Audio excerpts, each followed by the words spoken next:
How much time have you spent looking for parking, only to find that there was none to begin with in the first place? According to a recent study, typical drivers spend 106 days of their lives searching for parking. How can we cut down on this time, giving drivers more time to be where they need, while reducing emissions and keeping it simple?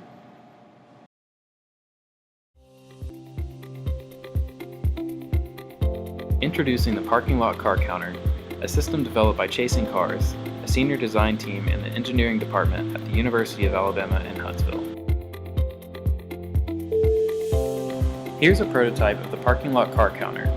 Essentially, this system uses image processing to detect vehicles entering and exiting a parking lot or garage and keeps track of the number of available spacing, displaying this to the user. Daytime and nighttime operation allows for 24/7 functionality. Setup involves minimal hardware, which allows for little to no driver interaction. In addition, no pressure plates, gates, or parking attendants are needed. Using a basic webcam connected to a Raspberry Pi, we're able to track various types of objects in their direction. The main tool for doing this is OpenCV, an open-source software tool used for real-time object tracking and recognition. This program is coded in Python and runs on the Raspberry Pi. By modifying some of the parameters, we're able to track various vehicles while disregarding pedestrian interaction. A large monitor displays the number of available spots to drivers as they approach the entrance.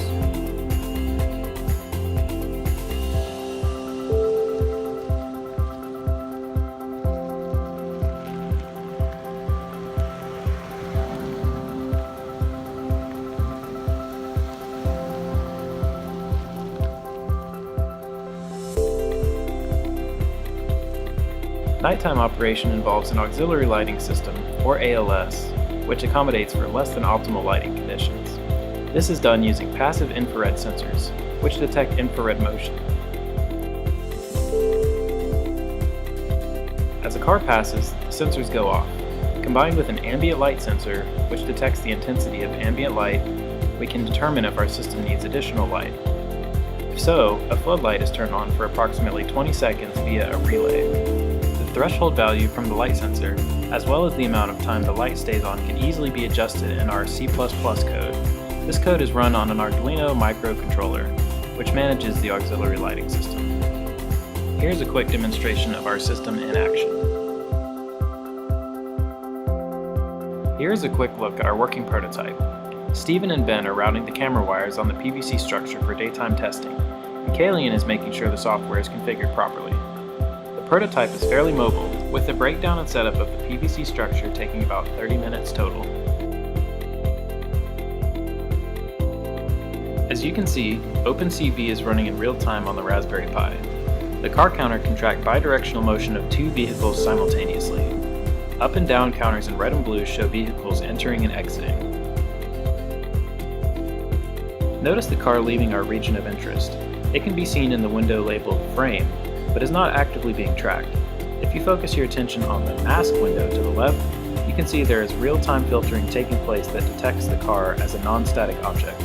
This shows our system's ability to discern between objects that do and do not need to be tracked. Our system can also detect the difference between pedestrians and vehicles, as shown here.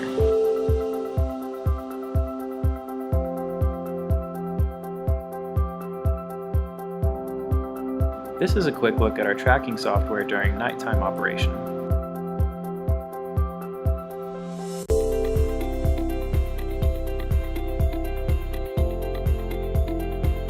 This is only a prototype, but a final product would include a permanent concrete structure, weatherproofing, and a larger and more robust display.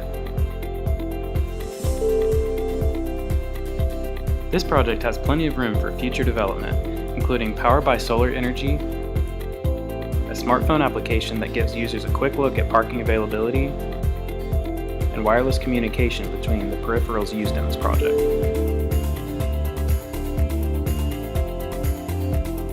It can also be tailored for more applications such as security, military use, and production line monitoring.